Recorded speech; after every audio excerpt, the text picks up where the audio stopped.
Welcome to the Future of Teamwork podcast. My name's Dane Groeneveld, CEO of the HUDDL3 Group. And today I'm really pleased to welcome Kurt Landon to the show. Kurt's the founder and CEO of Enspira and does some amazing work with a range of companies, a range of industries from an HR consulting standpoint. So Kurt, welcome to the show. Thanks, Dane. It's great to be here. So for the benefit of our listeners, perhaps, Kurt, you can give them a little bit of a story on how you came to found Enspira and be doing the work that you're doing with the great team that you have. Sure, absolutely. I think the way that I would sort of explain my story of getting to this point is based off of the premise that I've always felt that there are things that you experience really early in your life that prepare you for something later in your life, but it's not always clear why or when or how that's going to play out. But I definitely feel like that was the case with me. And so as a kid growing up, I was raised in a family where my parents felt it was really, really important for us to be global citizens. That might have been because we grew up in the Washington, D.C. area. And it's such a global and international city. And so as a kid, studied Japanese and studied in Japan, and in university, studied Italian, studied in Italy, and then later in graduate school, studied in China and India and Czech Republic. So I've always been drawn to things outside of the US. So sort of the global nature of things was one input. Another was my first job out of university was as a software engineer with Accenture, Anderson Consulting at the time. And that was very different from anything that I had ever experienced before. Didn't really know why I was doing that or how I got thrown into that. But that was another input that I felt at some level might prepare me for something in the future. And then I really didn't know that there was a field called human resources, I hate to say. And part of that might be because back then, in those early days of my career, it wasn't even called HR, it was personnel. No. For those of us who have a few years on this. And this aspect was really relevant because at that point in time, this field of HR or personnel really was not very well respected. And so that was sort of the third and final input to how I got here, was that I've always sort of been drawn to careers or fields or things that are a bit of an underdog function and need a lot of improvement and transformation. And so at that point in my career early on out of university, those three things came together during the time that I was at Accenture. And so after the work as a software engineer, I migrated over to Accenture's human capital practice, did that for a number of years, and then started learning more about HR, personnel. And it was really, again, not very well respected in general, but at Accenture at the time, it was not a field that, let's say, the human capital consultants wanted to go work in. And so I picked that and said, okay, I can marry a lot of the different things that I'm looking to do, such as pull in some of this work from technology, some of the work from human capital consulting, and then also maybe play a little small role in trying to elevate this field of personnel into something a bit more strategic and impactful. And so those three things came together. And as soon as I got into corporate HR, I knew that was for me. I loved every single minute of it, but it was a really big challenge to think about how we could elevate the field at that time. This was in the mid 90s. And so a lot of the buzz that we see today in the human resources field was not the case then. I had so many people who said to me, why are you leaving the prestigious human capital practice that people covet so much to be a part of and to go into personnel? In fact, my parents actually cried when I told them going into personnel. That's a hard one to swallow. Well, I think they were crying mainly because they were worried they would have to financially support me for the rest of my life, because it was definitely not a lucrative field, but also wasn't, again, that highly respected. But that's part of what motivated me. And so I think really pulling through the threads from the human capital time and then figuring out ways to infuse technology to really bridge the work with people was something that I knew was really for me. And so I spent most of my career, 23 years, I think, in corporate HR. I did a couple of roles out in the line and the rest of the business during that time, but mostly was always in human resources. And then it was almost 5 years ago that I decided to start my own firm, Enspira, which of course I can share more about that growth story as well. No, that's neat. And we will dig in on Inspire a little bit more because I think it's great the work that you're doing there. But on that 23 years, you work for some pretty cool brands. We were talking a couple of weeks ago from large pharmaceutical medical device brands into retail consumer brands. Could you perhaps share a little bit more of that breadth of exposure that you had? Sure. I think, Dane, growing up without a lot of exposure to the business world, I didn't really understand how companies worked. And so those formative years at Accenture obviously were in a professional services environment. But what I was missing was understanding how a fully integrated business worked. And so, really, when I decided to move on from Accenture, my goal was to get that experience seeing how a fully integrated business worked. But I was also really drawn industry wise to life sciences. Most of my family works in healthcare. So my father Mhm. was and still is a physician. He's practicing at age 83. And I have brothers who are physicians and surgeons. And so I just sort of by default thought if I'm going to go out into industry, something in life sciences would make sense. And I had, for one Yeah. reason or another, had always admired Pfizer as a company. And so I had this sort of dream of maybe going to work in HR for Pfizer. And a funny story, which I don't think I've shared with you, I was living in Atlanta at the time, Uh-huh. finishing up at Accenture, and the phone rang one day. And I should actually tell you before I finish the story that my other dream, aside from working for Pfizer, was to move out to sunny Southern California and San Yeah. Diego in particular. So my dream job would be HR, Pfizer, San Diego. The phone rings, and the gentleman on the other end of the phone said, "Hi, my name is Clint. I'm a recruiter with Pfizer in San Diego, and I'm calling about No. an HR job." So you need to know that I grew up with five brothers, and there were all kinds of shenanigans that I grew up with. And to this day, on a weekly basis, some practical joke on someone. So I actually hung up on him and might have used a few expletives as well and said, "I'm not falling for this." Fortunately, Clint, the recruiter, called back, and it was the fastest recruiting process ever. I think within 3 weeks, I was on my way to Pfizer in San Diego, and really helped build up the Pfizer research and development site in La Jolla there, which is an Yeah. incredible experience. And then I got And a great location. it is. My hiring manager was smart. She took me when I went for my interview, and we had lunch by the ocean and watched the dolphins swimming. And That's so I good. didn't need much convincing anyway. But I was at Pfizer for several years, and then I got recruited by Johnson and Johnson, which had a big medical devices facility up in Orange County in Mhm. Irvine, and that was just an incredible inflection point in my career. I learned so much. I was incredibly and still am very impressed with J&J, their culture, their values. And what I really learned there was the business model of being a conglomeration of all of these distinct operating companies.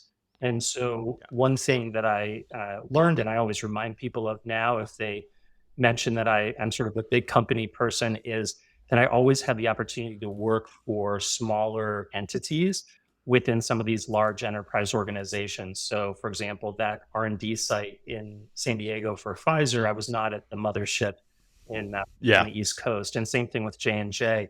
I was, leading HR for several operating companies in California, but not at the mothership in New Jersey.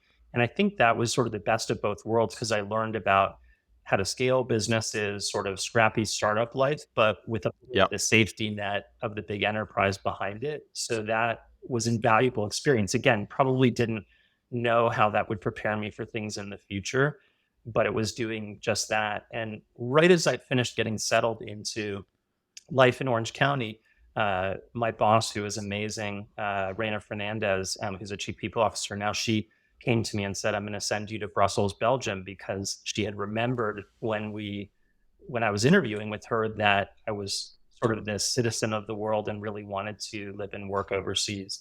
And so Yeah. next thing I knew, I was off to Brussels, Belgium, and led HR for a couple of operating companies over in EMEA. And after my time at J&J, I decided I really wanted to get some more experience in tech. So not as a Hmm. software engineer in terms of my job, but more in the industry of tech. And so I moved to Seattle and went to go work for Expedia. And Yeah. and that was an amazing experience. As soon as I got settled in Seattle, they transferred me to London. So you see a theme here, Dane, right? Yeah. And so don't let the grass grow too far under my feet. And so I moved to London to head up HR for hotels.com. And then they asked me to build out the India office. And I wasn't in a position to move to India, but I commuted almost every 2 weeks for a year and a half from London to Delhi. And that was just an incredible highlight. And then after that, I moved to Cambridge, Massachusetts, to Boston to be an HR executive at Biogen, big Yep. biotech there. And that was also an incredible experience. And then my last corporate role was leading the people function for Pinterest. And I had the privilege of doing that up right before the IPO.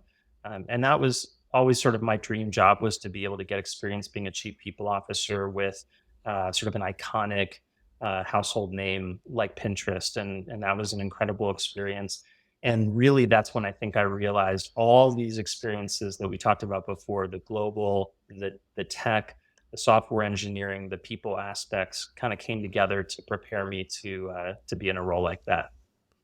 That's awesome. And it's such an interesting spread of, like you say, locations, business types, industry types.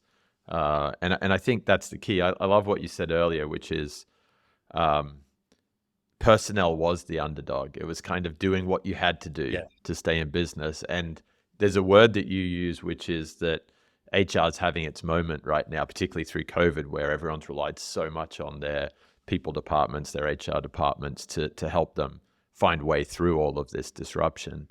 And I'm fascinated by that. And I think naturally that's really helped you with the development of your business at Enspira too. Yes, absolutely. What One thing that might benefit me and certainly our listeners is, what is it that allows you to differentiate between human capital and human resources? Because I've often interchanged the two. And when you were saying, hey, mom and dad were crying because I'm moving from human capital at Accenture to HR in the corporate world, how do you differentiate those two categories, titles? It's actually a great question. And officially, I don't know the answer, but I'll try one out. But maybe another quick funny story is my mother, who I adore, to this day, whenever she introduces me to her friends or anything, she tells them that I work in human relations. And I tell her I'm not quite sure what that might imply, but it's probably not something good or appropriate. So that we can add that to the mix as well. Yeah. I think when I think of human resources, I think what it pulls in and comprises that's a little bit different from human capital are some of the more operational, transactional people operations things, kind of the Hmm. trains running and the lights on, a lot of the policy and compliance and sort of less strategic things. Human capital, I think of as really being the transformational work around people and talent and culture in an organization, and usually doesn't comprise some of those other things. I'm sure there's sort Yeah. of a Venn diagram there in terms of HR and human capital and something that's shared between the two.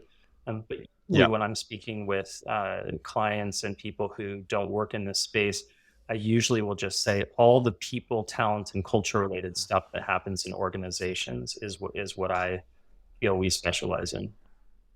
Got it. No, that I like that definition. And it makes a lot of sense because you do often see the tactical administrative versus the strategic. And it's interesting that your mum said human relations, because having grown up in the mining industry, there's a lot of industrial relations. Yes. So maybe the IR, which used to live Yeah.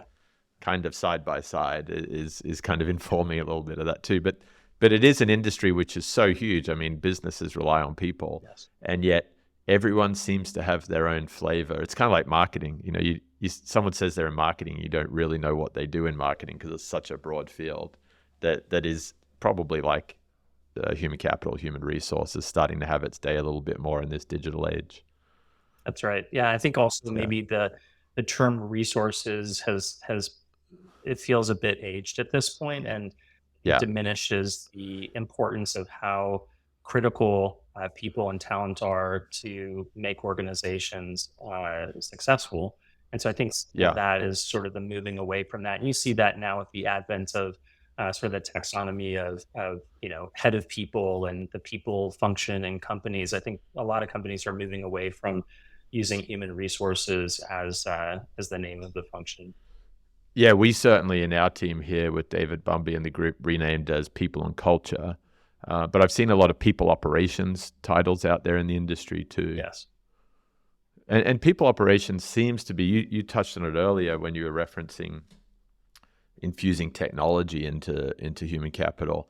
People operations seems to look a little bit more towards the systems interfaces of the people at work as well. So Yes. how do you hire them? How do you develop the teams, enrich the teams, and make sure they've got systems? I saw the other day, there's obviously been a big debate out here around return to office, hybrid, remote, return to office. And there was a really interesting study that said actually the thing that most employees are struggling with now, I think it was 52% of employees report that they're struggling with the tech stack, the tools that their employers are telling them that they need to use.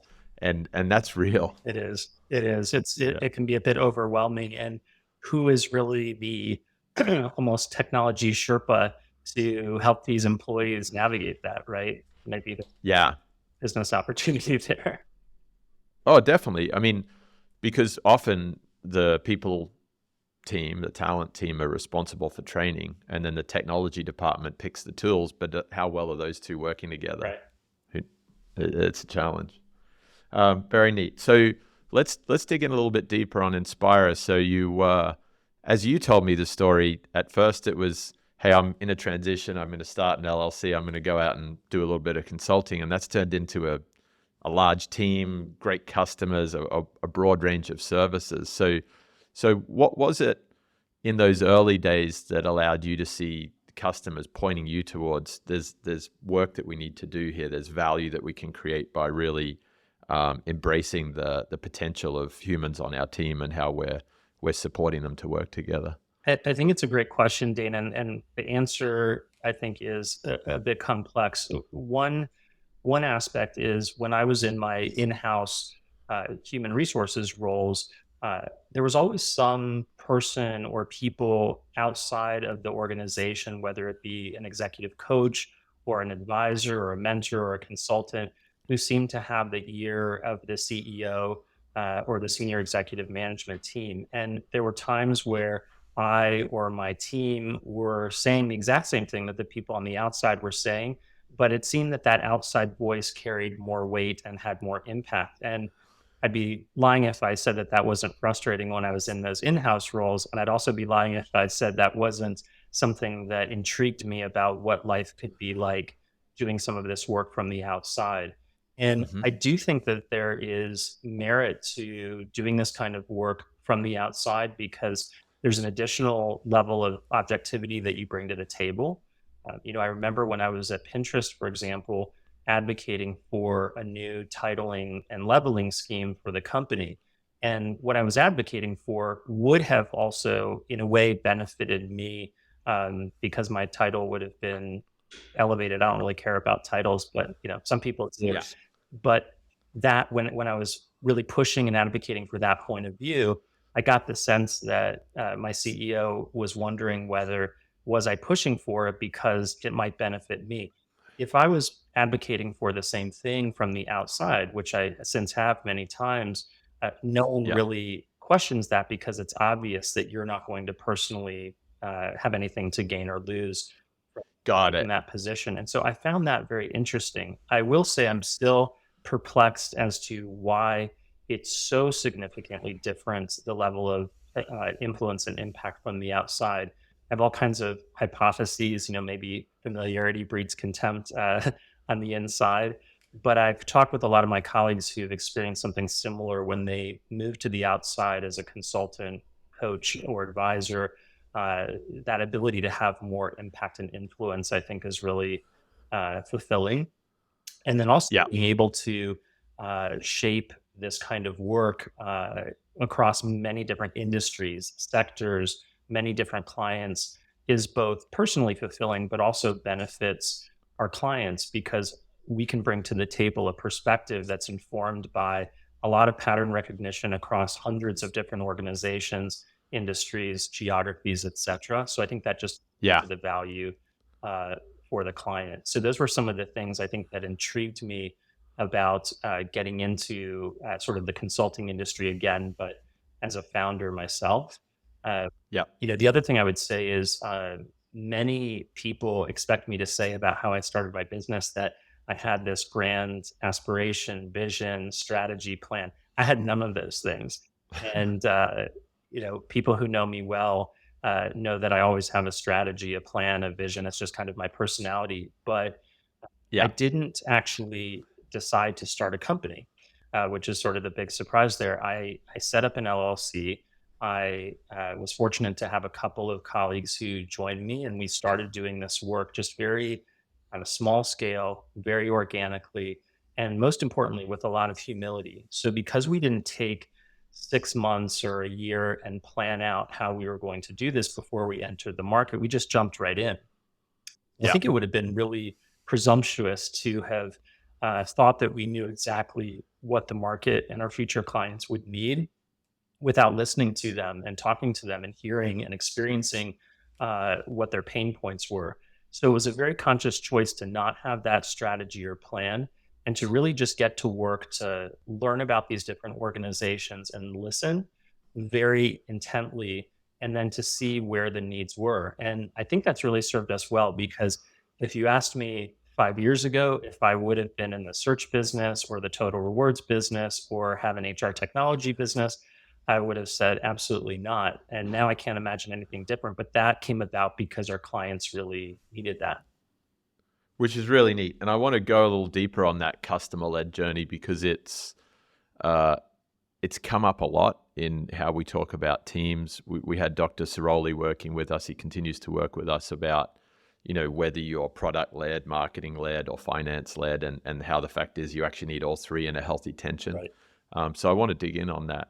But I also, before we jump there, this concept of the outsider, the power of the stranger, Alicia helped us write a white paper on last year.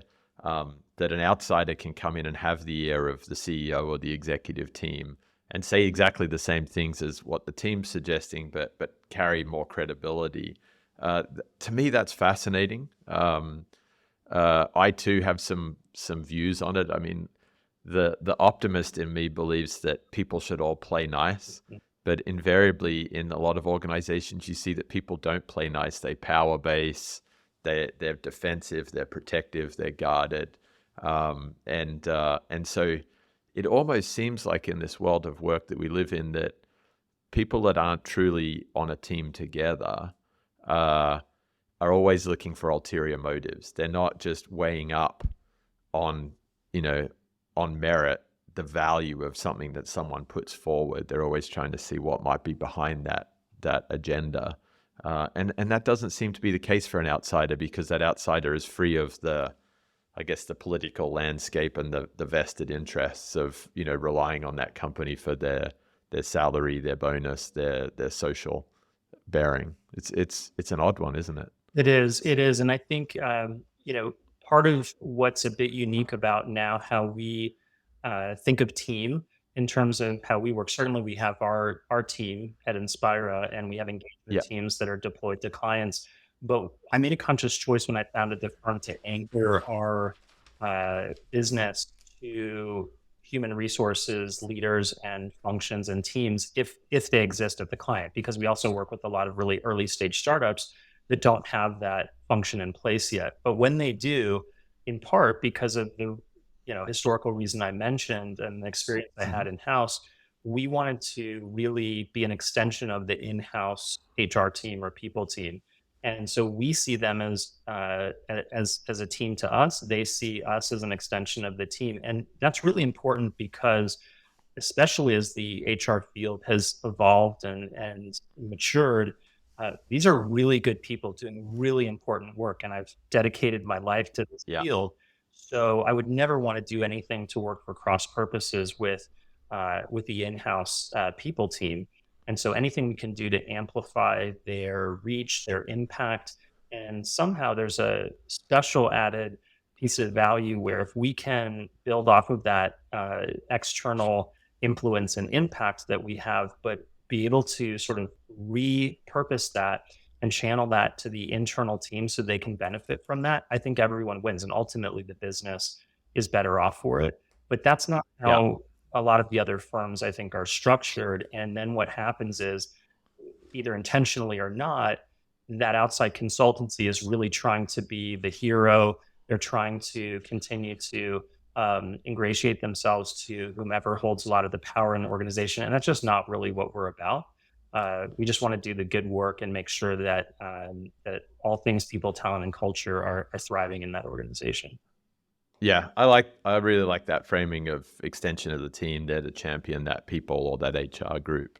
Um, a slightly controversial viewpoint, probably from the 80s and 90s, so when you were entering the industry, particularly in large organizations, was that personnel, HR, was where you put middle managers who just didn't show that upwards potential. It was a safe place to put a reliable pair of hands to get the job done, to tick the box, right?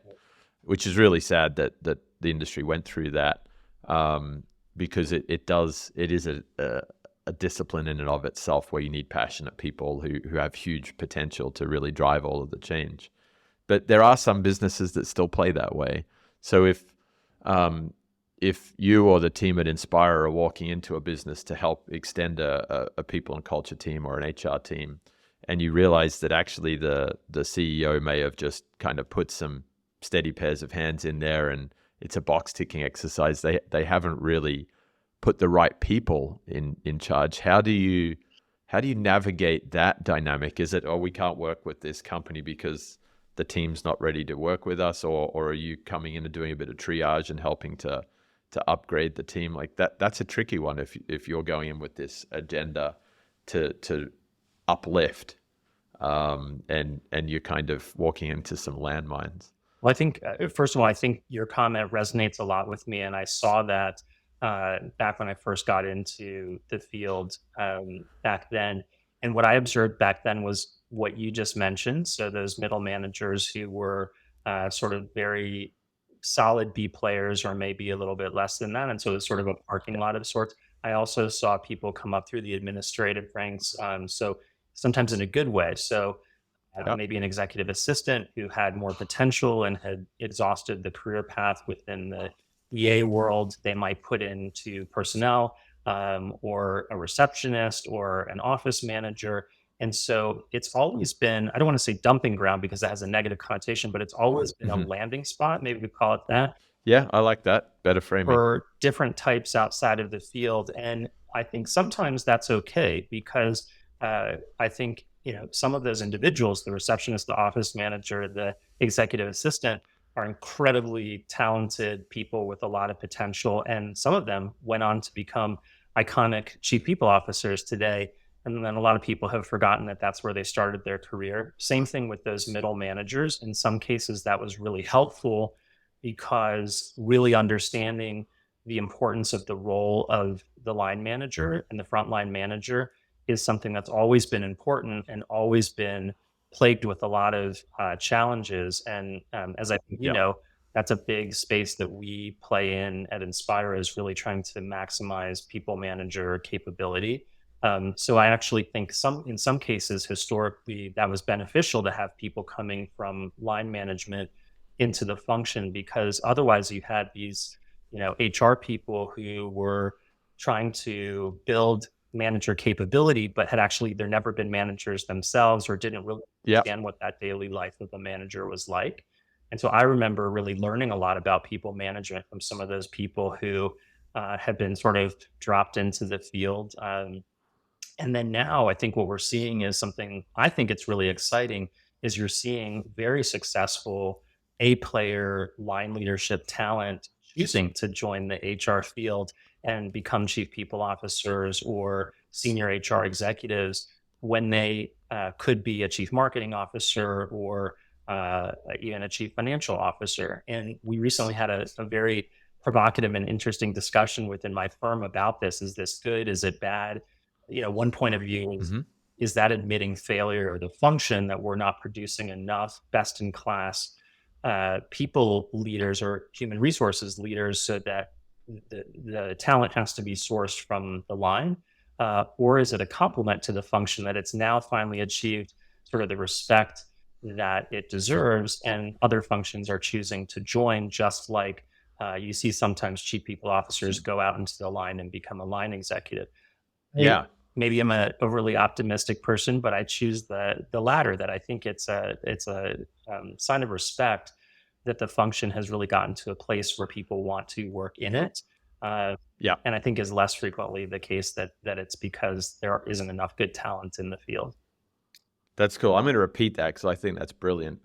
A very good provocative conversation. So that people who are not career lifers in people and HR are coming from the line into chief people officer roles or chief human resource officer roles.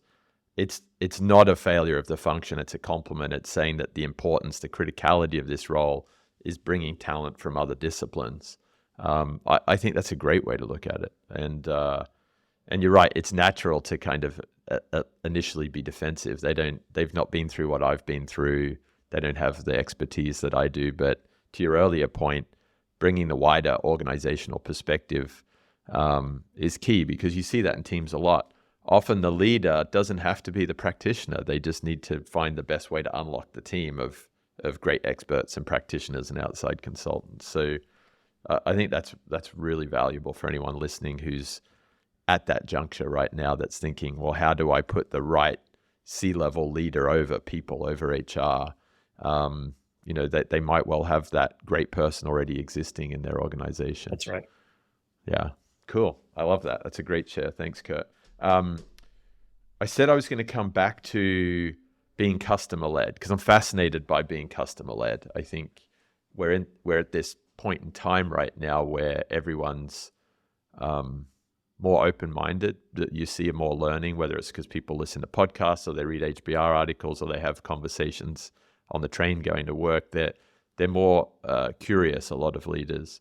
So tell me, in being customer-led in those early days with your team, what was it that you were hearing most? What were they most asking you to come in and help solve for in their people organizations? Well, I think probably two categories of things. The more sophisticated, strategic things that were transformational and growth oriented, and then some of the very basic things. And so on the basic side, especially if our initial clients were in the startup realm, where we don't know what to pay people, we don't know how to hire them, even logistically, we don't know how to actually get someone up and running as an employee. Should they be an Yeah. employee? Should they be a contractor? So a lot of these really foundational issues, but things that have to go really well. And Yeah. left to their own devices, self-admittedly, they would say, if we don't have some help with this, it's not going to go well and it'll be very messy. And then there's the more sophisticated things. Our very first client was this incredible company. There's still a client called Purple Carrot in the plant-based meal kit delivery space. And their founder and former CEO, Andy Levitt, is a close friend, is on our advisory board, and is just one of the best business leaders I know. And fortunately, he sort of took a chance on me when I started the company and became our first client. And I remember conversations that very first week, and he basically said, well, what kind of work are we going to do together? And I said, you tell me. And he said, well, don't you have a point of view? And I said, I don't yet, because I haven't actually done any work with you. I said, let's really discuss in a very professionally intimate way what's working well and not working well in terms of the business. Set aside all things people, talent, and culture, but let's just talk about the business. And then in addition to that, let's talk about what some of your growth goals are as a company. And then let's back into that question about what we're going to focus on from a people, talent, and culture perspective. So it was always really instilled into me by some of the people who really taught me how to do this kind of work over the years, that you want to start with what you're trying to accomplish from a business perspective. What are those desired outcomes? Is it Yeah. rapid scaling and growth? Is it profitability? Is it, market share? What are those desired outcomes? And then how can you think of all things people, talent, and culture related as a lever or a set of levers to really drive that growth? So I've always sort of had in my mind that Yeah. anything we're doing in the people space should really be accretive to and instrumental in achieving those business goals. So that's how we started the discussion. And to get down to brass tacks, what that culminated in is uh, us realizing together in kind of a co-authored sort of way that Hmm. one of the big things that they needed help with was career frameworks. So leveling and titling, and what does it take to be successful in that organization? What's expected of the everyday employee? Um, and in most organizations, employees are unclear about what the recipe for success is. And I Yeah. think there's some dissonance between, the organization may think that that's clear, sort of executive management and HR, but the everyday employee may not be clear. So we did some really great work with them in early days. It was the very first project we ever did at Enspira, which was to build a competency framework for the company Hmm. and levels and titles to go with that. So everyone would understand what it takes to evolve in their career. For some people, it was about getting ahead and climbing the ladder. Yes. For other people, it was about developing their skills and effectiveness. And this created a pathway for both. Now, with that kind of work, which is one of our core areas of expertise, and it's also something that, interestingly enough, I've just chosen to specialize in through my career.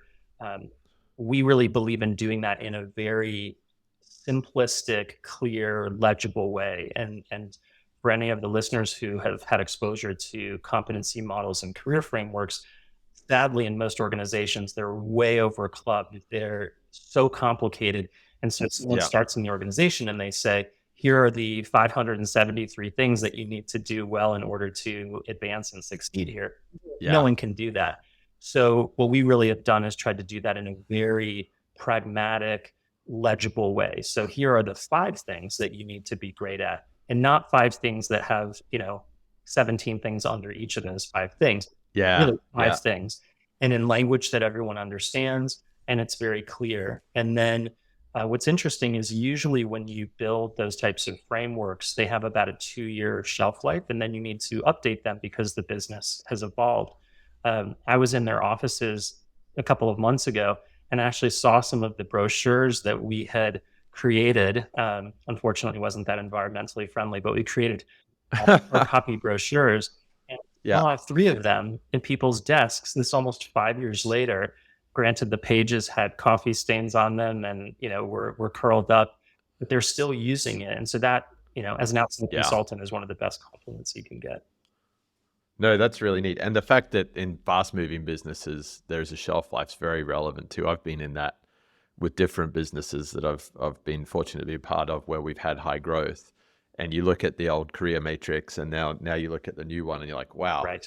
that role doesn't even exist anymore. We've got these 3 new ones over here and we've broken down that workflow. That's So it does change.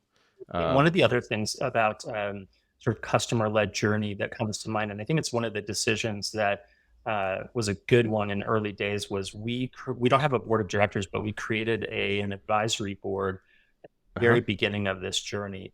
And I think that was one of the best things that we could do, because the advisory board is comprised of people who would be clients of ours, and in many cases, our clients. And so Yep. we can really listen to them and have them help shape where do we focus, what are our offerings, not just what we do, but how we do it. And I think there's something in that too, which is not every client wants to engage in this sort of work in the same way. And the Yeah. experience of how they want to work with an external consultant, I think, varies. Yeah. That's been really, really helpful to have that sort of built-in group of individuals who can really shed some light on that. Yeah. That's something I would highly recommend for others who are starting a journey like this. That's a really interesting one. And I think it's very key for anyone who's trying to build a business to serve customers. But could you frame that internally? So if you're right now, my business is going through a people and culture evolution, and they've got internal customers. Yes. So are there ways when you come in and work with a larger organization that you help the people and culture team almost build an internal customer advisory board? Yes, I mean, I actually think it's a super interesting idea. We should talk more about that because I think Yeah. formalizing that could be something interesting that organizations should experiment with. And I think seeing how beneficial that's been to me and to us on the outside, why not have an internal advisory board comprised of a variety of different line leaders, and then the HR people team works with that internal advisory board to really shape their agenda and where do they focus. I think unfortunately still in most organizations, the HR function is saying this is essentially what we're focused on, this is what we're doing, you will consume Yeah. this is how we'll engage. And I think, there are a lot of incredible HR leaders out there who I think, while they may not have formally set up an advisory board, that mindset is how they operate. And I Yeah. think they do that well. And that might be part of the recipe for success for some of those great HR teams and HR leaders. I think one thing that we do in the way we engage with client organizations is really have a very fulsome listening tour. And I think a lot of Hmm. consultancies do that, but we do that in a little bit of a different way. We come up with the individuals we're going to speak with as well as the questions we're going to ask. We determine that collaboratively with the in-house people team. So we're not just a runaway train, but we're doing that Yeah. together. And that, I think, even something like that, which certainly people are used to the idea of listening tours. A lot of consultancies do that. Line leaders do that when they move into a new role. But there's really both a science and an art to that. The Yeah. way you ask the questions and in what order and the word choice that you use is very, I would say, scientifically grounded. And I often refer to a lot of this work as people science because everyone in an organization thinks that they know how best to do this kind of work, but there is a science to it, Yeah. right? Many of us went to school for this. And Yeah. there's the artistic nuances, how you engage with people as you're listening to them and asking them what's important, listening for nuance, trying to determine what's not being said, looking at the nonverbal communication so that where to probe and push is really key. Yeah. No, I really like that point. So I'm glad you brought up customer advisory board or advisory board as a concept, because I think that's an interesting pathway. And then this listening to we've talked a lot with different guests about how people feel surveyed to death. And to your point, there's science and art to it. If you're going to do something right, put the right people around the table, create some inclusivity of voice, and do the learning. Because too often it's like, oh, well, we've decided we're going to do this, so we're going to send a survey out so we can tell everyone that what we did served 37% of what people asked for. Or, it just seems like an afterthought sometimes. I couldn't agree more. Yeah, no, that's really neat. Talking about inclusivity, so diversity, equity, inclusivity, belonging is a big part of what your team does for your customer organizations. And clearly you've done a great job of building that within your own team, including for the pets in your organization from the video that you shared with me, which is super cool. But tell me a little bit about how you're seeing some of these practices play out to change team dynamics when you're going in and working on some of these projects, from the basic to the more transformational, like the career frameworks and the leveling and titling, and other types of work that we haven't perhaps touched on in this conversation. How are you seeing that really help reinforce this more intentional effort towards diversity, equity, inclusivity, and belonging? Well, thanks for asking about this. I think this is one of the things that I'm most passionate about, both as a human being, but also as a leader. And it's very much infused into everything we do. So a lot we could talk about here. I think one aspect is, for me, just my own personal journey is very relevant to this topic. So again, I grew up in a house of 6 boys. I knew from an early age that I was a bit different. So I'm an openly gay executive now, very comfortable in my skin and aware of who I am and the unique gifts that I bring to the table, because of the diversity that I bring, not in spite of it. And I think that realization and becoming comfortable with that is something that informs how I think about belonging in particular. And Hmm. so, I think I almost wish that in the world we would talk about belonging first and then diversity, equity, and inclusion secondarily, because I think really belonging is the key anchor there. And everyone needs to feel a sense of belonging in all the different environments they're in. Otherwise, they're really not able to do their best work. They're not able to uh, demonstrate the highest levels of engagement and Yeah. all the other things that you would expect. And so I think because that's been such a personal journey for me, I was always drawn to this kind of work even before it was called DEI or DEIB. I remember Yeah. when I worked for Accenture in the Atlanta office back in the 90s, and my boss at the time had asked me to lead the diversity work for that 3,000 person office. And one of the things that happened was I joined that group and I took on this leadership role. And the focus of that work was really, really good, but it was specifically focused on race and not on any other aspects of diversity. So, Yeah. ironically, it was not very inclusive in terms of the scope and the remit. And so, one of the things I worked really hard to do was to broaden the focus to address all different types of diversity, equity, inclusion issues Hmm. uh, without losing the focus on race. And that's really hard to do, right? I can. Oh yeah, I can't imagine. It was hard to do, and especially Yeah.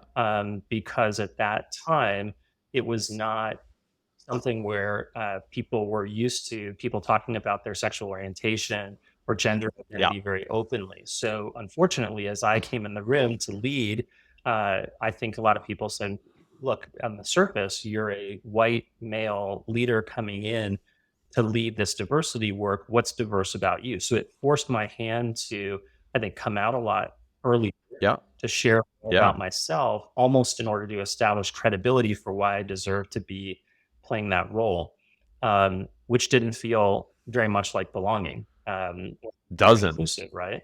Uh, Yeah. but it was really important because I think for me to experience and feel that gave me empathy for what other people feel like every day of their lives. And I never really forgot that. It always really stayed with me. So I think that was one aspect. The other thing was that I think in many organizations, matters of DEI are handled somewhat on an island in isolation or in a silo.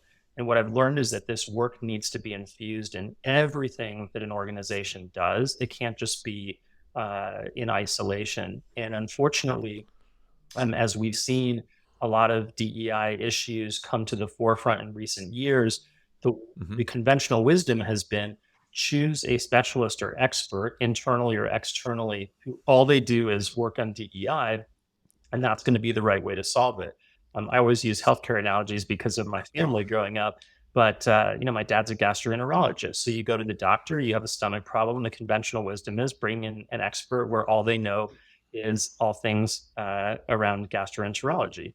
Same thing with Yeah. diversity, equity, inclusion, belonging. You have DEIB objectives, goals, needs. Bring in an expert in that space. Unfortunately, and I don't want to say anything negative about the people who do that work because I respect them so much, but the ones who really do it best, they understand that that needs to be part of almost every process in the organization.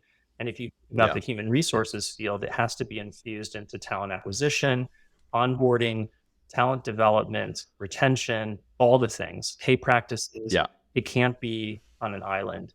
And so that is really how we approach that work.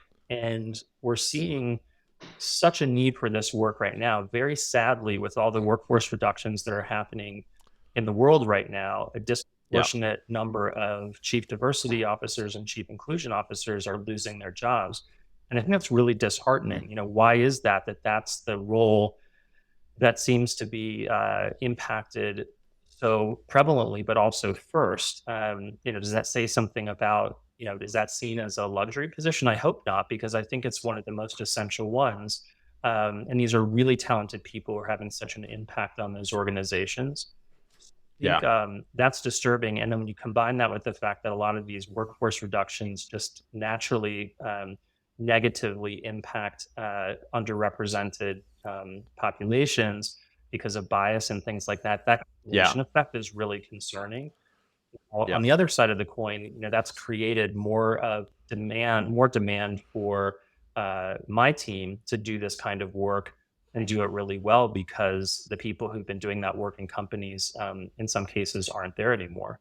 So what we're Yeah. really trying to do is, again, embrace that same ethos of partnering with those individuals, not in competition with. So as some of these DEI leaders are being displaced, we're trying to help place them through our search business, but also trying to Yeah. partner with them, bringing them into the fold as freelancers or employees with us so we can give that expertise back to the clients. That's neat. I mean, there's so much you touched on there. I love that you started out with belonging. Makes me think, and I loved your openness and vulnerability about your story too, because it's important we have more leaders talking about this, and the fact that belonging is more important than diversity, equity, inclusion from a framing standpoint, not from an actuality standpoint, is really interesting. It makes you wonder, why aren't we seeing any chief belonging officers out there? Good. Because it is real. It's very real, and it doesn't matter about your age, your race, your sex, your gender, your religion. It's do I belong in this group? Do I feel included in this group because I belong here? That's really powerful, and that it needs to be systemic. I think that's a huge point to be touching on, is that you can't run a workshop or a communication and expect that that's going to fix all of the other intricacies within your organization overnight.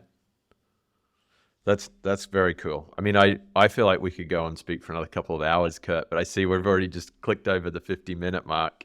I can't really summarize all of this. There's been so many really good points, but some of the highlights that I heard was kind of how HR moving from personnel, it attracted you as an underdog. It's grown, that it's having its moment, that it's very important, that really we need to be encouraging more great people to opt in right across the organization and within our organization to move these initiatives forwards and make them a way of being so that we can achieve this belonging. There's so much good stuff there. And you made a great point, which is in this time of restructure and maybe dropping some of the talent that's doing this great work, there's a lot of organizations out there that can benefit from teaming up with Enspira right away. So maybe as a close, how do people best find you and the team at Enspira to learn more about some of the things that we've discussed today? Well, thanks for asking that and for those comments. We never want to be pushy with what we're doing. So I just think of us as being here to help, and that's where the conversation starts. We do have a great website that my team has been working hard at. So inspirahr.com is a great place to start to learn more about the problems that we're trying to help solve. And there's a feature in there where you can contact us is probably the easiest way. Neat. That's really neat. Well, thanks again for your time, Kurt. I really enjoy your perspectives, your views, your experience, and particularly the good work that you and your team are doing. So I look forward to continuing to build on the partnership. Thanks so much, Dane. Great to be with you.